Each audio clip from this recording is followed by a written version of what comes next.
आज जिन चैलेंजेस का सामना पाकिस्तान को है उसकी बुनियादी वजह भी यही है कि जब आप बोलने पे लिखने पे पाबंदी लगाते हैं, अपनी पसंद नापसंद की बुनियाद पर आप बोलने वालों को आगे पीछे करते हैं या लिखने वालों को ये पाबंदियाँ जो आप लगाते हैं उनका सामना करना पड़ता है, तो फिर ये कोई अनहोनी बात नहीं है जो आजकल हो रही है। आप देखें कि आइन की बात करने वाली पार्लियामेंट,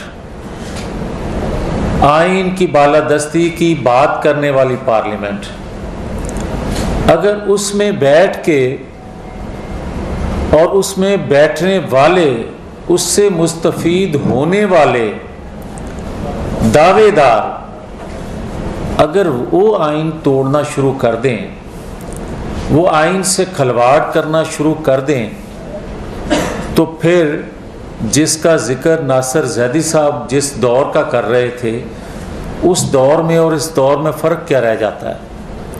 ज़्यादा ज़िम्मेवारी है जो पार्लियामेंट के अंदर बैठा है उस पर आइन की बालादस्ती के लिए अमलन जद्दोजहद करना। अब देखें, एक वाक़या पिछले दिनों हुआ और उसके असरात अभी तक बाकी हैं। वो ये कि एक डिप्टी स्पीकर जब आर्टिकल 5 का सहारा लेकर आइन से खिलवाड़ करता है और उसका सहारा लेकर अदमे एतमाद की तहरीक को ख़त्म करता है, तो 10 सेकंड के वक्फे से उस वक्त का प्राइम मिनिस्टर असेंबलियां तोड़ने का ऐलान कर रहा होता है। इसका मतलब ये हुआ कि वो पहले से रिकॉर्ड शुदा तकरीर जो थी उस मनसूबा बंदी का हिस्सा थी जो डिप्टी स्पीकर साहब ने रोल अदा किया। तो फिर जब उसको चैलेंज हुआ आला अदलिया में और आला अदलिया की जजमेंट के बाद, क्या काम रुक गया? वो साजिश रुक गई? नहीं रुकी। और फिर जो एक टाइम फ्रेम दिया गया, रात 12 बजे तक उस पर अमल नहीं होता, आइन कानून की पासदारी के रखवालों की तरफ से, तो फिर कोई ये कहने में हक बजानब नहीं कि आर्टिकल 6 जो है, क्या आइन तोड़ने वाला सिर्फ वर्दी में हो तो उस पर लगेगा? आइन तोड़ना अगर वर्दी के बगैर कोई तोड़ता है तो आर्टिकल 6 उस पर भी हरकत में आना चाहिए। आइन की पासदारी, कानून की पासदारी, ये सिर्फ किसी अदारे में बैठे लोगों पर पाबंदी नहीं, बल्कि 22 करोड़ अवाम जो हैं वो किसी भी शोबा जिंदगी से तल्लक रखते हों, उनके लिए लाजम है। अब आप ये देखें कि ये बात यहां क्या खत्म हो गई? बात इससे भी आगे चली गई। जब पाकिस्तान में फसाद, जब पाकिस्तान में इंतशार का फितना, जिसका बीज बोया गया, ये 2, 4, 6 माह या 4 साल नहीं, ये फितना उस वक्त बोया गया जब 2014 में चीन का प्रेसिडेंट आ रहा था और यहां फसाद कर रहे थे। क्या उस वक्त किसी ने तो स्पेस दी होगी ना? किसी ने तो हैंडलिंग की होगी ना? फिर अगर उस वक्त कानून हरकत में आता तो आज इन चीजों का सामना न करना पड़ता। और आज उससे खतरनाक बात यह है कि देखें, आप अपनी सियासत के लिए जलसे जुलूसों में ऐसे अल्फाज इस्तेमाल कर जाते हैं, बाज़ औक़ात चारों तरफ से जमातें जलसे जुलूसों में अपनी जिम्मेदारी अदा नहीं करती। ये दुरुस्त है, कोई ज़्यादा नाअहली करता है, ज़्यादा गलती करता है, कोई कम करता है, मगर होती सबसे हैं। मगर एक तसलसल से जो काम किया जाए, और ख़ास तौर पर जो मैं बात कहने लगा हूँ कि आपको याद होगा सहाबा इकराम रिज़वानुल्लाह अलैह से तकाबली जायज़ा शुरू हुआ, और तौबा नौज़ुबिल्लाह ये अंबिया इकराम के साथ तकाबली जायज़े तक बात रुकी नहीं है। मस्जिद नबवी में जो कुछ हुआ बात यहाँ रुकी नहीं है। 27वीं की रात, बाबरकत रात, उस रात एक गाने वाले जो थे, जो आजकल नात शरीफ की सादत भी हासिल करते हैं, उन्होंने इसी फितने की मौजूदगी में, बल्कि मुझे इजाजत दें अगर आप माइंड ना करें, इमरानी फितने की मौजूदगी में ये बात कही जो बतौर कलमा गो मैं अपनी जुबान पर नहीं ला सकता। वायरल हुई हैं सोशल मीडिया पर वो चीजें। मैं विक्टिम हूं, मेरे जैसे कई और भी हैं। मैं इसकी आड़ में कोई सियासत नहीं कर रहा।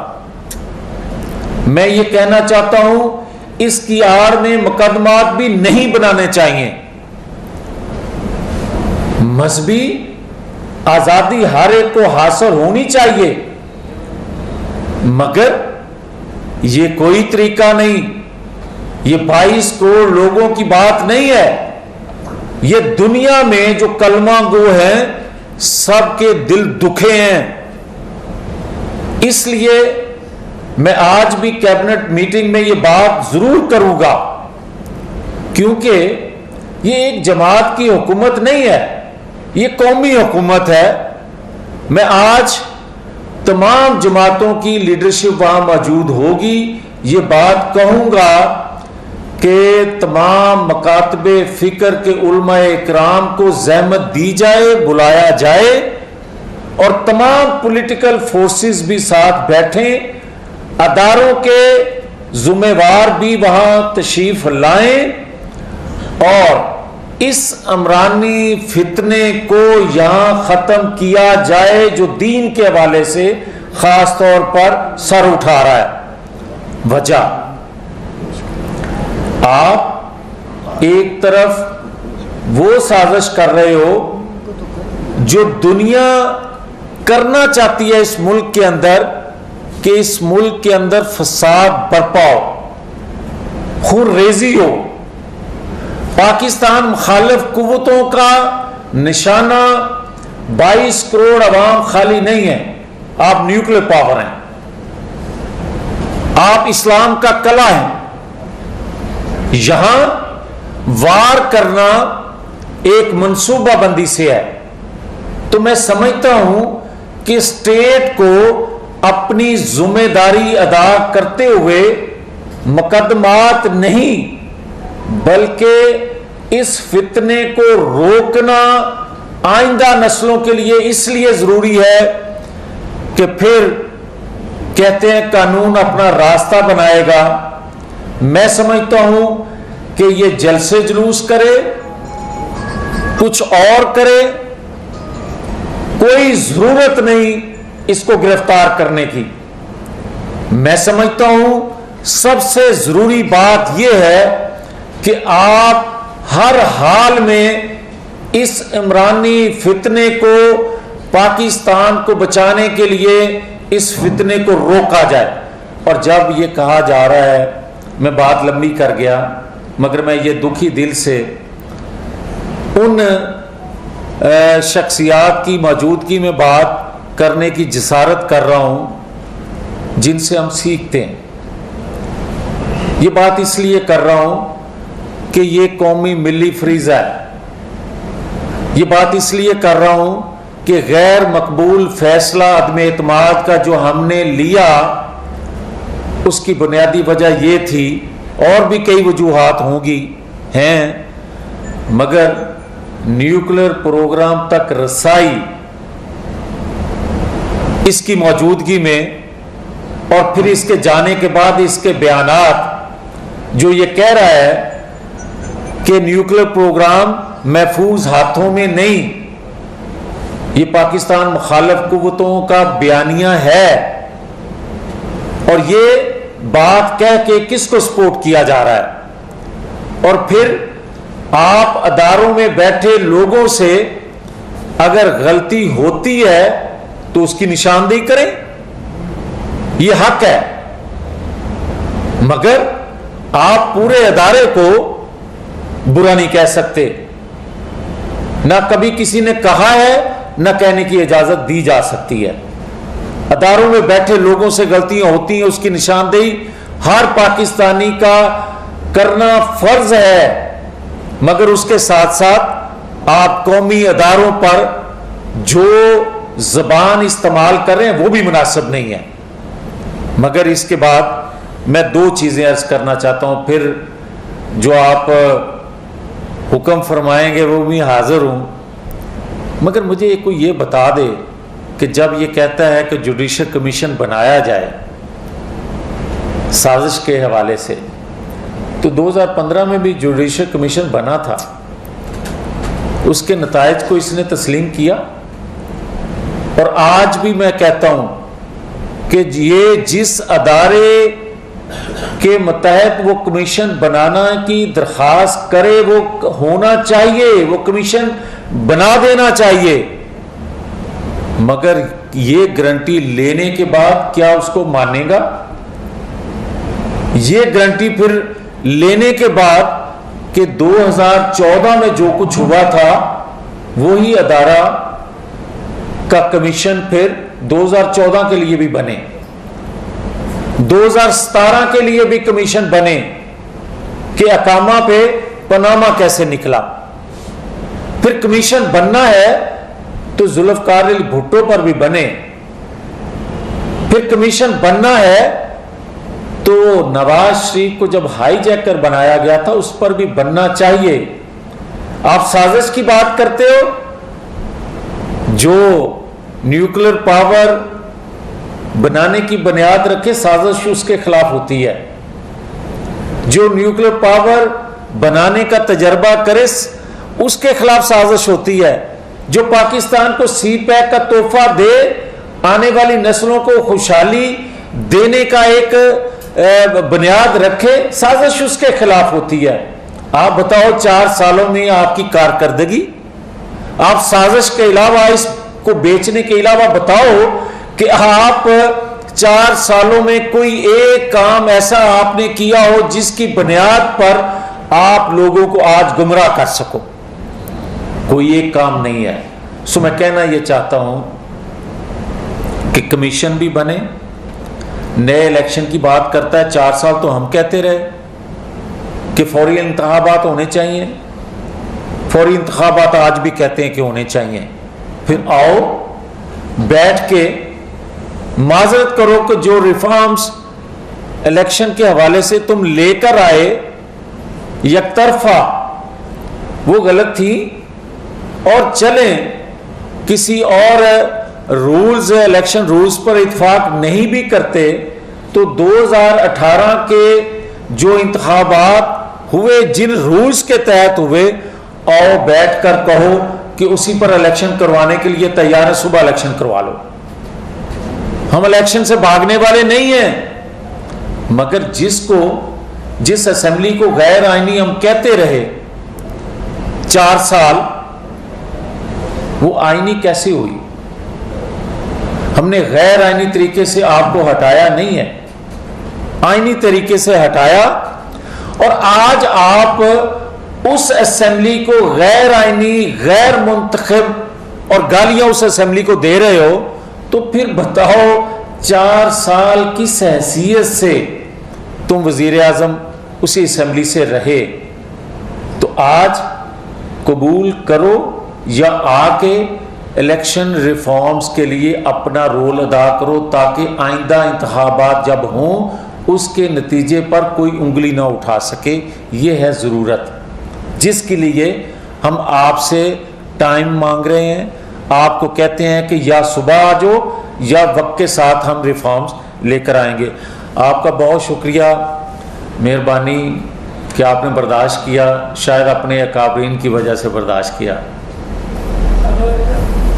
हाँ जी, कर लीजिए। जावेद लतीफ़ साहब, अवाम का मसला आइन, अवाम का मसला असम्बलियाँ, अवाम का मसला बाकी मामलात नहीं है, उनका मसला महंगाई है। आप ये बता दें कि जो जिस तरह की माशी सूरत हाल आप तक पहुँची है, किस हद तक कंट्रोल करेंगे और कब तक कंट्रोल करेंगे? मेरे भाई, बात यह है कि 4 साल आप भी उसमें शामिल थे जिस महंगाई की चक्की में ये कौम पिसती रही, और जो इसके मूजब थे आप भी भले जिस भी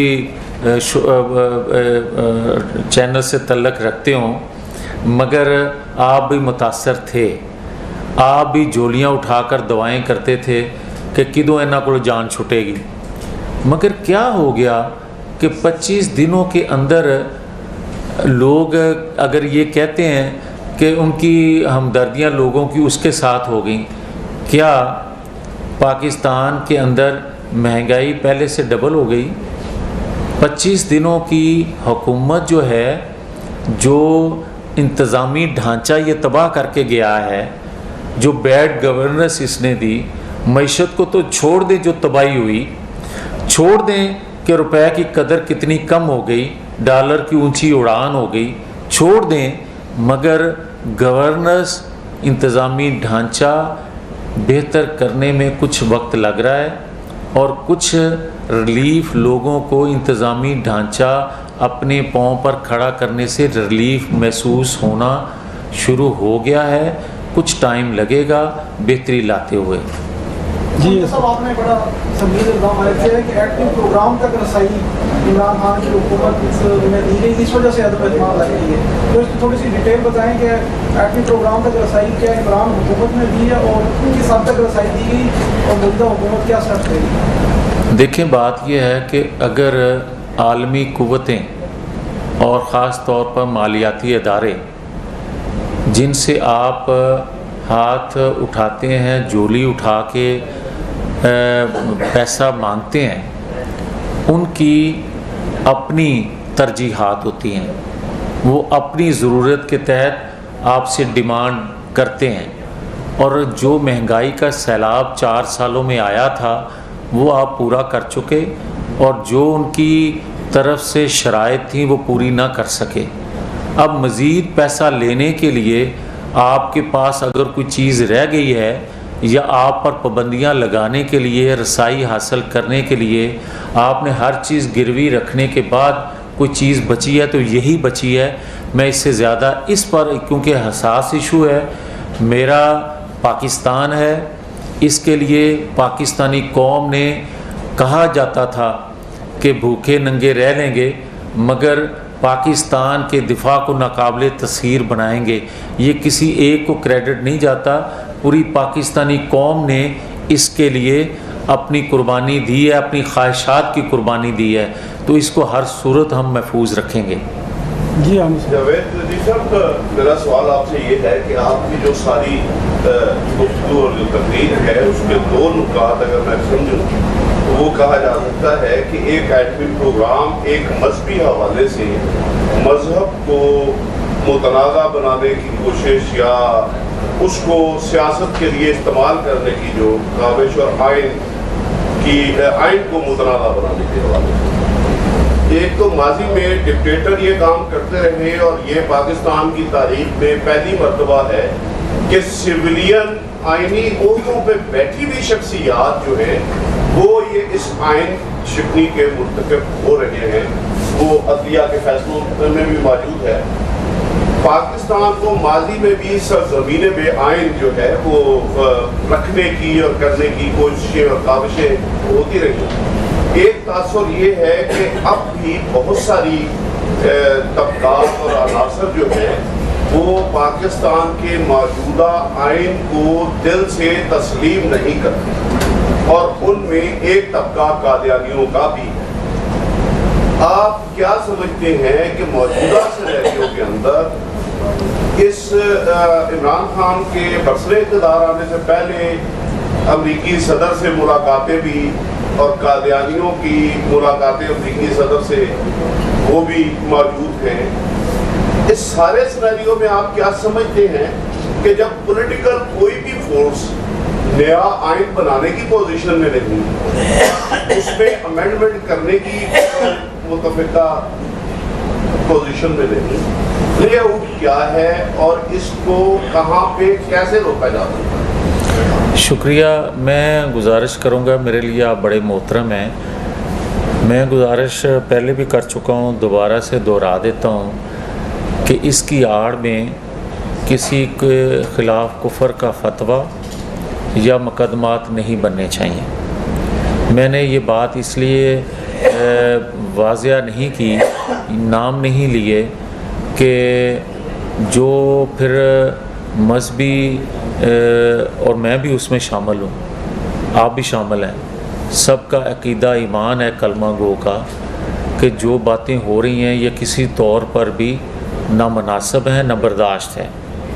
मैंने इसलिए ये बात की थी कि तमाम पॉलिटिकल फोर्सेस और तमाम मकातबे फ़िक्र के उलमा इकराम, ये कोई कानून बनाने की बात नहीं है, ये बात इसलिए मैं कर रहा हूँ कि सबको मिलकर सर जोड़कर इस फितने को यहीं दफन करना होगा। और अगर आप ताकत से इसको रोकने की कोशिश करेंगे तो ये और फैलेगा। अगर मुकदमात आप बनाएंगे ये इनफरादी तौर पर ये और फैलेगा। मैं ये कह रहा हूँ और मेरी राय है, बाकी जो कैबिनेट फ़ैसला करे, स्टेट फ़ैसला करे, स्टेट के अदारे फ़ैसला करें, क्योंकि ये मेरी राय मुकद्दम नहीं है, मेरी एक राय है तमाम अदारों की, अपनी अपनी इनपुट आउटपुट वो दें और उसके बाद इस पर कोई फ़ैसला रियासत करे ताकि दोबारा किसी को इस तरह की जुर्रत ना हो। और जहाँ तक आप ये कह रहे हैं कि कोई तरमीम कर ली जाए आइन में, तो उस हैसियत में आप लोग हैं या नहीं?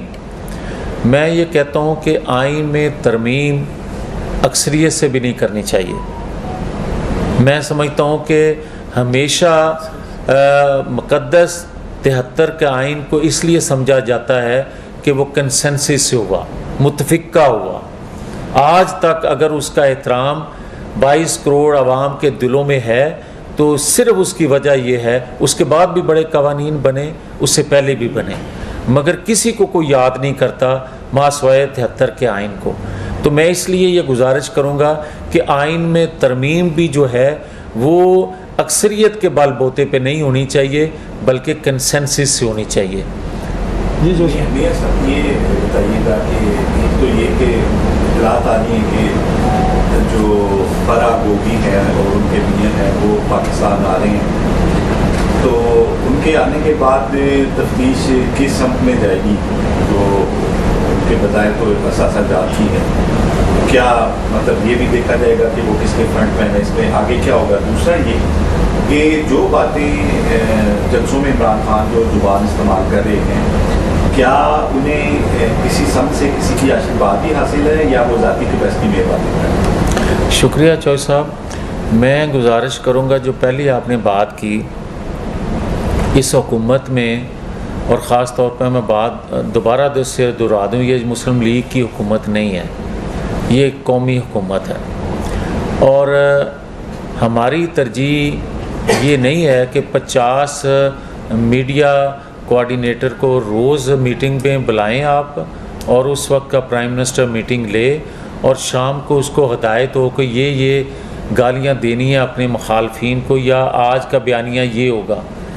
हमारा ये बिल्कुल तमाम पॉलिटिकल फोर्सेस का इस बात पे कंसेंसस है कि जब तक आप किसी भी डिपार्टमेंट में किसी भी शोबा से उसकी करप्शन के सबूत ना मिल जाएं, उस वक्त तक प्रेस कॉन्फ्रेंस भी ना की जाए और ना मुकदमा दर्ज किया जाए, ना गिरफ़्तार किया जाए उसको। बल्कि जो आप बात कर रहे हैं फराह बीबी के हवाले से, बेशुमार सबूत अब तक सामने आ चुके हैं। अरबों खरबों रुपए की करप्शन उसके हवाले से सामने आ चुकी है। और मैं आपसे ये सवाल करूँगा कि आप बताएं कि फराह बीबी सीएम थी, पीएम थी, या सीएम पीएम की मिसेस थी? आपको जवाब आएगा कि नहीं। तो फिर वो इतनी बाइख्तियार कैसे थी, इतनी उसने करप्शन कैसे कर ली, इतनी वो पावरफुल कैसे थी? उसका कनेक्शन जो था वो बुशरा बीबी से था। और बुशरा बीबी कौन थी? वो उस वक्त के जो प्राइम मिनिस्टर थे उनकी मिसेस थी। अब ये बताएं कि ये कनेक्शन काफ़ी नहीं है कि फराह बीबी उससे पहले भी पाकिस्तान रहती थी, 4 साल पहले भी पाकिस्तान थी, तो 4 साल पहले इतनी पावरफुल नहीं थी, 4 साल पहले वो सिलाई मशीन पर ही बैठी थी, तो ये इतना अरबों रुपया आ कैसे गया? अब मैं जो बात आपने कही है, फराह बीबी आ जाएं तो बहुत बेहतर, ना आई तो लाई जाएंगी। और उसके ताने बाने बुशरा बीबी से होते हुए इमरान खान साहब तक जाएंगे। और फिर ये नहीं हो सकता कि आप छोटे छोटे साइकिल चोर या घड़ी चोर या कोई और छोटा चोर जो है साइकिल चोर, उसको आप गिरफ़्तार कर लें तो एक्स प्राइम मिनिस्टर को चोरी में और रंगे हाथों पकड़ा भी जाए तो उसको आप गिरफ़्तार ना करें। ये खुला तजाद होगा। किन लोगों को सामने तफ्तीश? देखें, एक चीज़ ज़ेहन में रखें कि जो नैब को माजी में इस तरह इस्तेमाल किया गया, जिस तरह रक्षा इस्तेमाल किया जाता है, ये नहीं होना चाहिए। बल्कि एहतसाब के बहुत से अदारे पाकिस्तान के मौजूद हैं, तमाम अदारे अब हरकत में आने चाहिए और तमाम अदारे जो हैं उनको एहतसाब हर एक का करना चाहिए, वो मेरा हो या किसी और का। और दूसरा जो आपने सवाल किया था गालबन चौधरी साहब, ये बयान किसी की माँ पे देखें? हाँ, देखें चौधरी साहब, मैं शायद ये मुनासिब नहीं था मेरे लिए कहना, मगर क्या मुझे आप बता सकते हैं कि इमरान खान जिस तरह पिछले 25-30 दिन से ही नहीं बल्कि 2012 से, जब वो कहता था सिविल नाफरमानी, जब वो कहता था हुंडी के ज़रिए पैसा भेजें, जब वो बिल जलाया करता था, जब वो कहता था कि टैक्स ना दें, जब वो उकसाया करता था लोगों को पीटीवी पर हमले के लिए, असेंबली पर हमले के लिए, प्राइम मिनिस्टर हाउस पर हमले के लिए, पुलिस वैन से मुल्ज़मों को छुड़वा लिया करता था खुद, और नाम लेकर अदारों में बैठे लोगों को गालियां धमकियां दिया करता था, तो उस वक्त भी लाडले के लिए स्पेस मौजूद थी। और आज इक़्तिदार से हटने के बाद भी वो उसी रवश पर चल रहा है, कोई कानून हरकत में नहीं आ रहा, तो फिर स्पेस तो आज भी मौजूद है लाडले के लिए। बहुत शुक्रिया मेरे साहब। Thank you ji. Thank you.